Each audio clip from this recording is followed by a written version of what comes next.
होली का त्यौहार है वो हिंदुओं का सांस्कृतिक, धार्मिक और एक पारंपरिक त्यौहार है, जिसको मनाने के पीछे काफ़ी कथाएं हैं शास्त्रों में, पुराणों में। जैसे हमने भक्त प्रहलाद के बारे में सुन रखा होगा। भक्त प्रहलाद के बारे में किस किसने सुना है?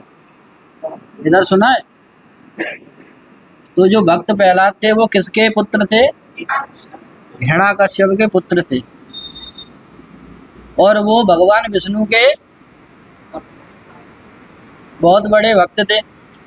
लेकिन ये बात हिरण्याकश्यप को रास नहीं आती थी, क्योंकि वो क्या था, एक दैत्य था, राक्षस था। वो खुद को ही तीनों लोकों का स्वामी मानता था, वो खुद को ही भगवान मानता था, और वो चाहता था कि इस दुनिया में जितने भी जीव हैं, जो भी मनुष्य हैं, वो सब क्या करें, उसकी पूजा करें, विष्णु की पूजा नहीं करें। लेकिन उनका खुद का ही पुत्र किसकी पूजा करता था, किसकी आराधना करता था? विष्णु भगवान की। तो इस वजह से उसने प्रहलाद को मारने के लिए कई तरीके भी अपनाए। कभी पहाड़ों से फिकवा दिया, कभी उसे समुद्र में पानी में फिकवा दिया, हाथी से कुचलवा दिया। फिर अंततः उसने एक तरीका और अपनाया। उसने अपनी बहन होलिका को निमंत्रण दिया कि आप यहाँ आओ और मुझे ऐसे ऐसे करके अपने पुत्र प्रहलाद से छुटकारा पाना है, वो आपके अलावा कोई ये काम कर नहीं सकता, क्योंकि मैंने हर तरीके से देख लिया इसको, लेकिन ये किसी भी तरीके से अभी मारा नहीं जा रहा है। तो उसने क्या किया, अपनी बहन होलिका को बुलवाया। होलिका को क्यों बुलवाया? क्योंकि उसके पास एक ऐसा वस्त्र था जिसे ओढ़कर वो अग्नि में बैठ जाए तो अग्नि जला नहीं सकती। ये वरदान में उसे एक वस्त्र मिला था। तो उसने एक चिता बनवाई। चिता पे क्या, होलिका प्रहलाद को गोद में लेकर बैठ गई। लेकिन भगवान का करिश्मा या कुदरत या चमत्कार, कुछ भी समझ लो, हवा चली और वो वस्त्र होलिका के ऊपर से उठ गया और किसके ऊपर आ गया? प्रहलाद के ऊपर आ गया। होलिका जल गई। तो तब से लेकर आज तक बुराई के ऊपर जो अच्छाई की जीत हुई, या शक्ति के ऊपर जो भक्ति की जीत हुई, उसकी खुशी में हम क्या मनाते आ रहे हैं? होली का उत्सव मनाते। शिव पुराण के अनुसार भी होली को मनाने का एक अलग तरीका है। वो क्या है? शिव पुराण के अनुसार कि एक ताड़कासुर नाम का राक्षस हुआ था, उसने सभी देवताओं को परेशान कर रखा था, और देवता परेशान होके क्या चाहते थे कि कहीं ना कहीं इसका अंत हो जाए।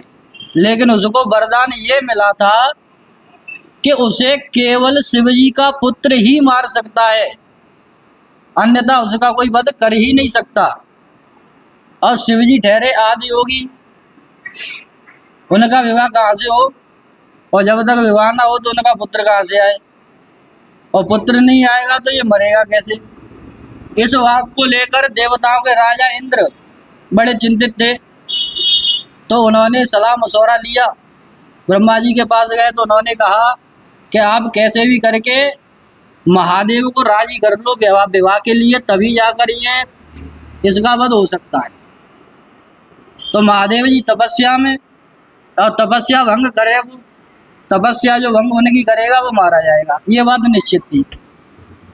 इधर हिमालय की पुत्री जो पार्वती थी, वो भी शिवजी से विवाह करने के लिए कठोर तपस्या कर रही थी। तो देवताओं ने क्या किया, कामदेव को बुलाया और कामदेव से अनुग्रह किया, प्रार्थना की कि आप कैसे भी करके शिवजी की तपस्या को भंग करवा दो। क्योंकि कामदेव के पास पुष्प के 5 बाण हैं, जिनको चलाने पर कितना भी बड़ा योगी बना रहे, कितना भी बड़ा ब्रह्मचारी बना रहे, अगर उन्होंने वो बाण चला दिया तो उसके मन में काम इच्छा जागृत हो ही जाती है। तो वही काम किया। कामदेव ने क्या किया, अपना एक पुष्प का बाण शिवजी पर चला दिया, और शिवजी के मन में क्या हुआ, काम भावना, प्रेम की इच्छा जागृत हो गई, उनकी तपस्या भंग हो गई। जैसे ही उनकी तपस्या भंग हुई और उनकी जब आंख खुली तो सामने देखा कि कामदेव, तो क्रोध में आकर उनका तीसरा नेत्र खुल गया और कामदेव जी भस्म हो गए। कामदेव जी भस्म हो गए। जब शिव जी का क्रोध ठंडा हुआ तो देवताओं ने उनसे अनुग्रह किया, आग्रह किया कि ऐसी ऐसी समस्या आन पड़ी है कि एक ताड़का नाम का राक्षस है, वो कहीं ना कहीं सभी देवताओं को परेशान किए हुए तीनों लोक में हाहाकार मचा रखी है, और जब तक आपका कोई पुत्र पैदा नहीं होगा इसका वध हो नहीं सकता, तो इस वजह से आपकी तपस्या भंग करवानी पड़ी। तो भोले बाबा तो बोले हैं, तो वो विवाह के लिए मान गए, वो विवाह के लिए मान गए। और इधर कामदेव की पत्नी जो रति थी उन्होंने भी महादेव से आग्रह किया, प्रार्थना की कि मेरे पति को पुनर्जीवित कर दो। तो उन्होंने भी बता दिया कि ऐसे ऐसे करके द्वापुर में जाकर तुम्हें तुम्हारा पति वापस मिल जाएगा, उनको भी पुनर्जीवित करने का वरदान दे दिया। तो जो विवाह का प्रस्ताव और कामदेव का पुनर्जीवन आज के ही दिन स्वीकार किया गया। आज के ही दिन मतलब फाल्गुन मास के महीने में जो पूर्णिमा आती है उसी दिन शिव जी के विवाह का प्रस्ताव स्वीकार किया गया। तो देवताओं ने इस दिन को क्या किया, खुशी के रूप में मनाना शुरू कर दिया, और तभी से लेकर इस दिन को होली के रूप में भी मनाया जाता है, क्योंकि इस दिन ये समझ लो कि काम भावना की जो इच्छा है उसका तो क्या हो गया, दहन हो गया, और सच्चे प्रेम की क्या हो गई, विजय हो गई। तब से लेकर आज तक शिव पुराण के अनुसार होली को इस कारण से मनाते आ रहे हैं। और एक भक्त प्रहलाद है तो होलिका जी का जो दहन हुआ उस वजह से भी मनाते हैं। और दूसरा श्री कृष्ण और राधा जी के बारे में तो आपने सुनाई है, उन्होंने जो बरसाने की होली खेली थी उस होली की वजह से आज के दिन को भी होली के रूप में मनाया जाता है। बरसाने की होली तो पता ही, लट्ठ मारवाई होली बहुत प्रसिद्ध है, फेमस है, लोग बहुत दूर दूर से आकर देखने भी जाते हैं। तो कुल मिलाकर होली के उत्सव से हमें ये शिक्षा मिलती है कि इस पर्व पर जो रंगों का जो त्योहार है इस पर सभी काम क्रोध मद लोभ मोह द्वेष भावना जितने भी दुर्गुण है उन सब का त्याग करके लोग एक दूसरे के साथ प्रेम से रहे, रंगों का आनंद ले और प्रेम बांटे। क्योंकि हर त्योहार पर आकर कितनी भी बड़ा क्या हो, बैर हो भाव हो, सबको भुला देना चाहिए। बैर भावना अपने अंदर ज़्यादा रखनी ही नहीं है।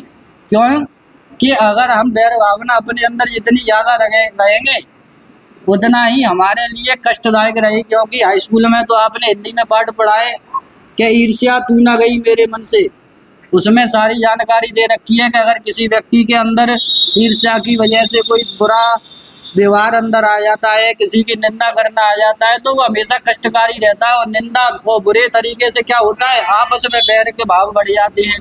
तो इन चीज़ों को हमेशा खत्म करना चाहिए, प्रेम से रहना चाहिए। कबीरदास जी का एक दुआ है कि ऐसी वाणी बोलिए कि मन का आपा खोए और को शीतल करे आप शीतल हो।